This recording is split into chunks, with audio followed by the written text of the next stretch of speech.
Have you ever stared at your cargo grid trying to force one last box into a puzzle that never quite fits and thought, man, there's gotta be a better way? Yeah, me too. Thankfully in the last patch, the Argo RAFT finally delivers that. The RAFT's cargo hold doubled from 96 SCU to a whopping 192. That's right, the old 3-arm gimmick is gone, replaced by one big, glorious grid. Seriously, this is how cargo was meant to be. It's literally twice as much room for cargo as it had before. Big enough to stash 6 32 SCU containers at once. Or most importantly, any other size container. With that massive 192 SCU on tap, the RAFT's gone from you'll grow out of it fast to a legitimate staple in the hauler's lineup. Let's put that in perspective. A Freelancer Max only hauls 120 SCU, and a Constellation Taurus around 174. Well, on paper at least. Anyone that's actually had to deal with physicalized cargo knows that you'll never get a load of material to match your ship's irregular grid setup, and there's no way that you're effectively going to use that space. Sure, those ships give you different abilities to haul vehicles or non-cargo box items that the RAFT doesn't, but you pay for that freedom with a decrease in your route potential. With this update, the RAFT didn't just beat them on paper, it leapfrogs them in real-world effectiveness too. Throw in the built-in tractor beam so you don't need to lug around an Argo Atlas or an extra grav tool, and it's hard to argue with the setup.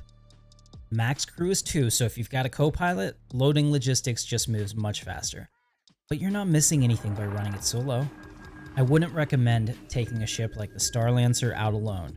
Of course you can, though it's designed to flex that full crew and show teeth when pirates show up. But in the RAFT, you're not fighting your way out. You're either negotiating or reaching for that self-destruct. The only current in-game ships that rival the usability of the RAFT are the Hull series and the C2 Hercules. But even the tiny Hull A haulers top out at 64 SCU, so the RAFT is literally 3 times the Hull A. And the Hull C? It might as well not even be in the game, as it's nearly impossible to load right now. Well, the Hull C is in a completely different class in terms of both expense and intended use case, so it's not very applicable. As a rule on this channel, I never recommend buying ships outright. I've been an advocate to buy things in-game and just get the game package to start. Ultimately, that's your call, and you should always decide what fits your gameplay and situation after all. However, looking at those real-world ship prices can give a good indicator on where CIG sees this ship in the pecking order. Bigger, more useful ships tend to have seriously high prices, and the scale just decreases from there. If we compare the same class cargo haulers, currently the RAFT sticker is just $125, whereas a Freelancer Max runs $150, and a Taurus is almost double that price at $200.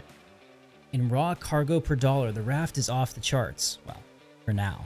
The arguably next best freighter is the Star Lancer Max at a whopping $250, but as discussed, you really need a crew to make that ship sing.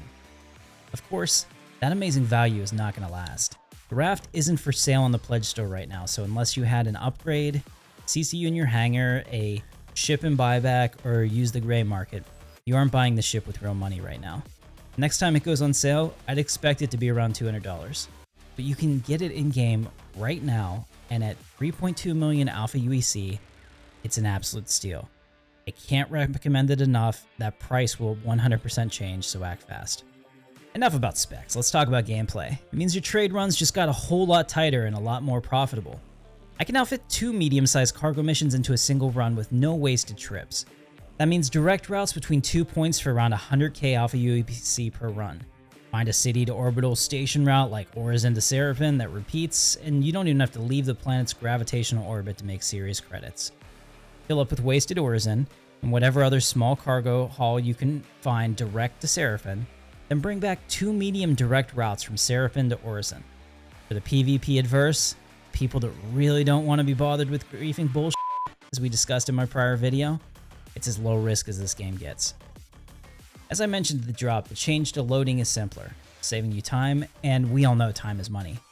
With more practice, I'm sure I could get just as slick with the built-in tractor as I am with the handheld, but, you know, old habits die hard.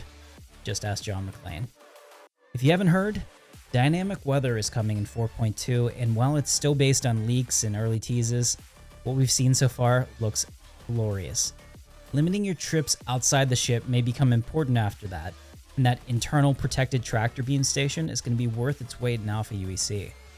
There's also a connection people aren't talking about as much with the leaks.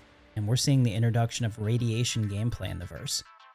They've talked about volatile cargo for a while now, but we've yet to see it implemented.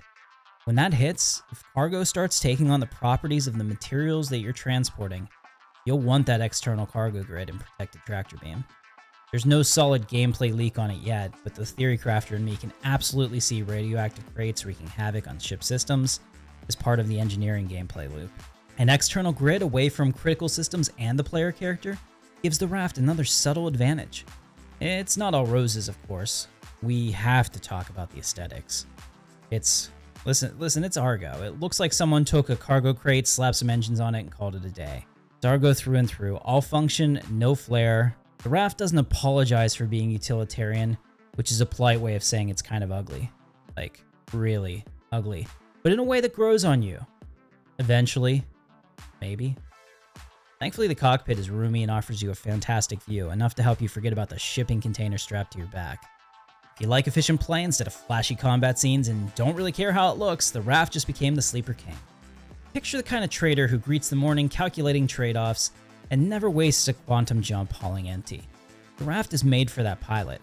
No blinking neon panels, no ultra-fast quantum drive, just a clean console, a big bay, and a real nice fat check waiting for you when you're done, because we all know that stacking credits are the real trophy. It's pure gameplay ROI. It's lean in price, it's lean in culture, it's lean in creature comforts, but rich in actual haul. RAFT isn't sexy, but it works. You'll never brag about your KD or how fast you did the Jumptown drug run, but you will brag about that Alpha UEC growing thanks to smarter trade routes. This ship rewards the kind of pilot who loves the numbers. It's silent, sturdy, and once you bank in that cash, you'll be quietly smug. Is the RAFT the best value? I'd say yes, no question. It's practical, predictable, and suddenly pack-leading in cargo. Star Citizen can be messy, sure, but the changes like these are a major positive as the game gets refined. If cargo's your thing, keep hauling, stay sharp. Maybe I'll see you out there on the next stop.